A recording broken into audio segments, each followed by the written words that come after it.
And suddenly I began to understand that there are times that crush the human soul, that try your emotions, that are not judgment or penalty or God being angry or God hating you, but God developing you. That you don't get everything just because you go to a class or hear a sermon. You have to live these sermons out in your life, both the hearer and the speaker. What gives you the integrity of the message is the things you suffer behind the scenes to have the conviction to be able to declare them, to know that God has been proven in you. I found myself asking questions that I'd never asked myself. Where is God? Why aren't you moving like you moved in the Bible? Move for me like you moved for Moses and Joshua and Jacob and Israel. Move for me. And I had to seek him. And that's a good thing. I had to search for him. I had to search my heart to understand what level of faith do you have. You don't need to search your heart when everything's going right. You need to search your heart when all hell is breaking loose and trouble is everywhere and you feel deep down inside like you want to die. And you're asking questions that you dare not utter aloud, lest the church judge you. But in your secrecy, in your private times, alone with God, you say, where are you? When are you coming? When is a happy ending? And I didn't understand that tribulation is a part of training, that crushing and suffering is a part of how God develops us to become what he wants us to be.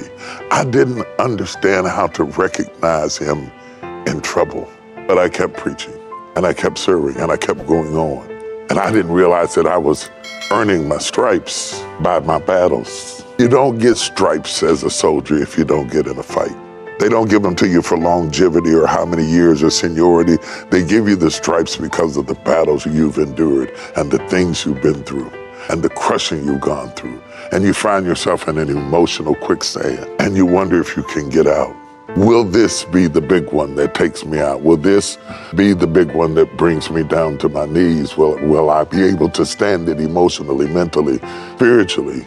Do I really have what it takes? Or have I been selling wolf tickets, we would say, wolfing, talking at the big gate, saying all this wonderful stuff, and then when it comes down to trial, does it really work in your own life? Not understanding that God is with you in the pain and in the suffering and in the trauma, in the childhood trauma.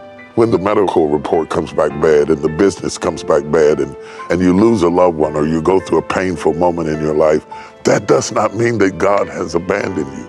We can sometimes feel aimless and lost and confused and uncertain and still love God. Feel like God has abandoned us. It's okay. Even Jesus cried out on the cross, Eli, Eli, lama sabachthani, my God, why hast thou forsaken me? And if Jesus had a moment like that, then we can expect to have moments like that. I found out that the way God rewards you for passing the last test is giving you the next test. That's promotion, graduation. You killed the lion, let me see what you do with the bear. You killed the bear, let me introduce you to Goliath. That the way into your destiny is riddled with bloody battles and scars and bruises and hurts and pain, so that when you get there, you will stand there and you will endure because you have been through something. It was painful, it was tough, it was crushing.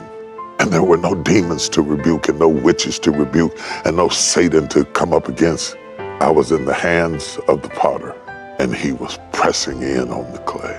And to God be the glory, even when it hurts. To God be the glory with tears in my eyes. To God be the glory with my heart filled with pain. To God be the glory even when I need him to help me with my unbelief while I hold on to my belief. To God be the glory for the things he has done.